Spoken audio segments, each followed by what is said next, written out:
زکریا علیہ السلام نے دیکھا کہ اللہ تعالیٰ مریم علیہ السلام کو بے موسم میوہ دیتے ہیں، جاڑوں میں گرمیوں کے پھل اور گرمیوں میں جاڑوں کے میوے ان کے پاس رکھے رہتے ہیں، تو باوجود اپنے پورے بڑھاپے کے اور باوجود اپنی بیوی کے بانجھ ہونے کے علم کے آپ بھی بے موسم میوے یعنی نیک اولاد طلب کرنے لگے، اور چونکہ یہ طلب بظاہر ایک ناممکن چیز کی طلب تھی اس لیے نہایت پوشیدگی سے دعا مانگی، جیسے اور جگہ ہے نداءً خفیہ۔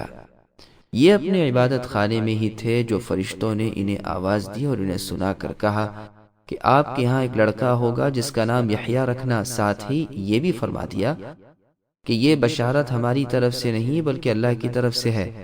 یحییٰ نام کی وجہ یہ ہے کہ ان کی حیات ایمان کے ساتھ ہوگی، وہ اللہ کے کلمے یعنی عیسیٰ علیہ السلام کی تصدیق کریں گے کہ وہ اللہ کے بندے اور سچے نبی ہیں۔ ربیع ابن انس رحمہ اللہ فرماتے ہیں سب سے پہلے عیسیٰ علیہ السلام کی نبوت کو تسلیم کرنے والے بھی یحییٰ علیہ السلام ہیں۔ قتادہ رحمہ اللہ کا قول ہے کہ یحییٰ علیہ السلام ٹھیک عیسیٰ علیہ السلام کی روش اور آپ کے طریق پر تھے۔ ابن عباس رضی اللہ عنہما فرماتے ہیں کہ یہ دونوں خالہ زاد بھائی تھے۔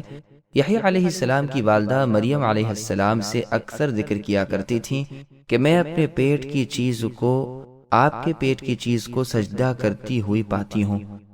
یہ تھی یحییٰ علیہ السلام کی تصدیق دنیا میں آنے سے بھی بیشتر۔ سب سے پہلے عیسیٰ علیہ السلام کی سچائی انہوں نے ہی جانی۔ یہ عیسیٰ علیہ السلام سے عمر میں بڑے تھے۔ سید کے معنی حلیم بردبار، علم و عبادت میں بڑا ہوا، متقی پرہیزگار فقیہ عالم، خلق و دین میں سب سے افضل، جسے غصہ اور غضب مغلوب نہ کر سکے، شریف اور کریم کے ہیں۔ اس کے بعد زکریا علیہ السلام کو دوسری بشارت دی جاتی ہے کہ وہ تمہارا لڑکا نبی ہوگا۔ یہ بشارت پہلی خوشخبری سے بھی بڑھ گئی۔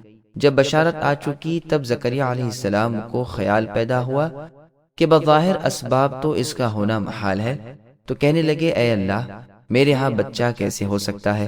میں بوڑھا پھوس، میری بیوی بالکل بانجھ۔ فرشتے نے اسی وقت جواب دیا کہ اللہ تعالیٰ کا امر سب سے بڑا ہے، اللہ کے پاس کوئی چیز انہونی نہیں، نہ اللہ پر کوئی کام بھاری پڑے، وہ نہ کسی کام سے عاجز، اللہ کا ارادہ ہو چکا، وہ اسی طرح کریں گے۔ اب زکریا علیہ السلام اللہ سے اس کی علامت طلب کرنے لگے تو اللہ سبحانہ و تعالیٰ کی طرف سے ارشاد کیا گیا کہ نشان یہ ہے کہ آپ 3 دن تک لوگوں سے بات نہ کر سکیں گے، تندرست و صحیح سالم رہیں گے، لیکن زبان سے لوگوں سے بات چیت نہ کی جائے گی، صرف اشاروں سے کام لینا پڑے گا، جیسے اور جگہ ہے 3 لیال سویہ، یعنی 3 راتیں تندرستی کی حالت میں۔ پھر حکم دیا کہ اس حال میں آپ کو چاہیے کہ ذکر اور تکبیر اور تسبیح میں زیادہ مشغول رہیں، صبح شام اسی میں لگے رہیں۔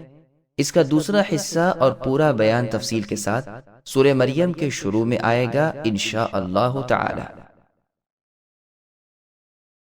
سبسکرائب کیجئے ہمارے چینل اور دبائیے بیل کا آئیکن تاکہ آپ کو ریگولر نوٹیفیکیشن اپڈیٹس مل سکے۔